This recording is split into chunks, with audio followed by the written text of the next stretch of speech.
If you're thinking of starting your own HR related business, then there are two things you absolutely must do in order to make it a success. Obviously, to understand what those two things are, we need to venture into the Australian outback. Now, in my final year of university, I went on a summer vacation work experience thing out into the middle of the Australian desert. I was the only HR vacation student out of the whole lot of vacation students on this remote mine site in the middle of Australia. All the other vacation students were engineers, chemical engineers, mining engineers, quantity surveyors, geologists, etc. And at the end of the summer, we all got together for a rather tipsy evening at the only pub in town, where I was, with great fanfare, awarded the HR Absolutely Effing Useless Job Award. And yes, that was a swear word. This was seared into my brain. It was a horrifying thing because I was so dedicated to the world of HR. And so from that moment on, I became absolutely focused, obsessed with making sure that HR added value, that it really made a difference to the workplace and to the business and to the employees. And so throughout my career, I took on every part of HR that I could. I went into comp and benefits. I did international assignments. I did employment relations, industrial relations, recruitment, learning and development, the works. I did it all. Every transfer I could get my hands on, I did it. Same with becoming a consultant. When I launched my HR business, I took on every client I could find.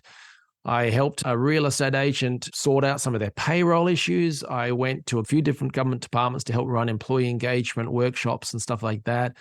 I helped a window manufacturing business induct their staff.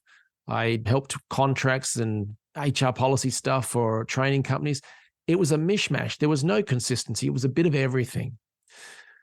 It was the same with my marketing. So the marketing, there was a bit of Facebook, a bit of LinkedIn, some YouTube stuff, maybe some webinars, ebooks, a bit of everything. It was a complete and utter mishmash when it came to the marketing. So the clients were all over the place. The marketing was all over the place. It was a mishmash.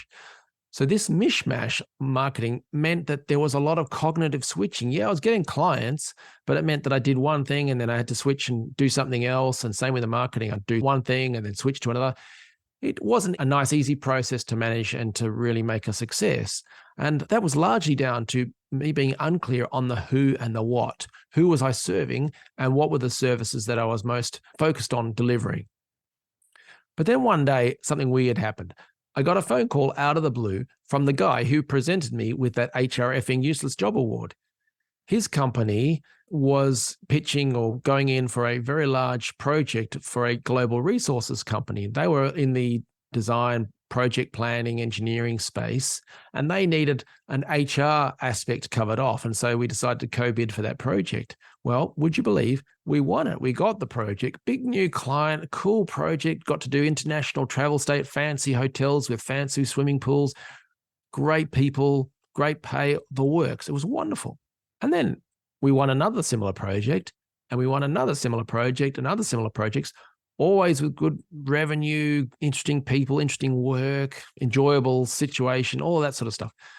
But what I found was that everything was becoming easier because I was working out what the niche was, what that who and the what was. It was slowly becoming easier and more clear, or perhaps the other way around, it was becoming more clear and therefore easier. And that's my advice to you today is, if you're thinking about starting, or if you're already doing it, growing your business, get very clear on who you'll serve and what you'll do to help them. Focus on their needs, not yours. The marketing will flow from them. So don't think about what it is that's best for you, your business, your services, all that sort of stuff. Think about what's required from their side of the fence.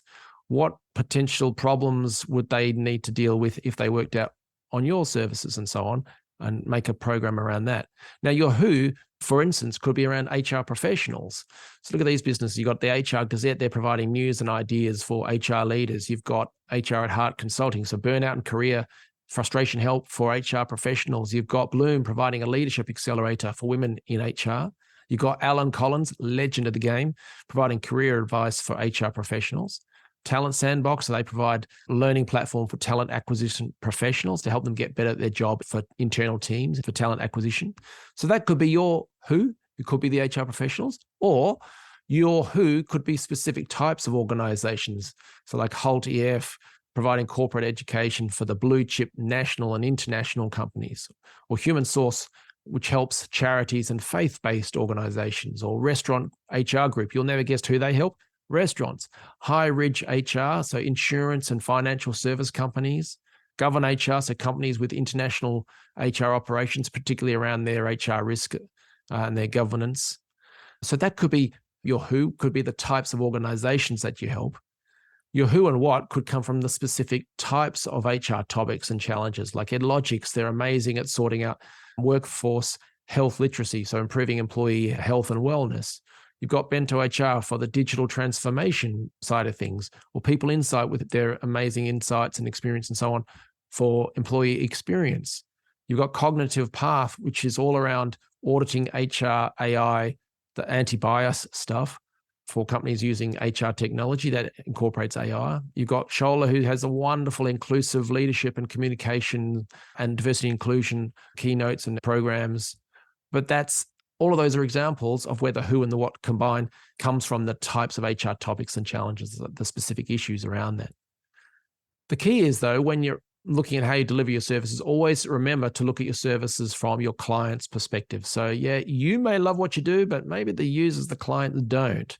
So think about, if they used your product and service, what could go wrong? What could be annoying? What could be an additional workload or whatever? So maybe there are IT battles. So if they use your software, for example, there may need to be sort of safety and regulatory stuff around IT compliance. Or maybe using your program or your consulting services where you're suggesting to make changes to the workforce. Maybe that's going to give more admin to the HR team. So it's actually a downside if they use you, because you're going to provide them with more work that is just going to drive them crazy.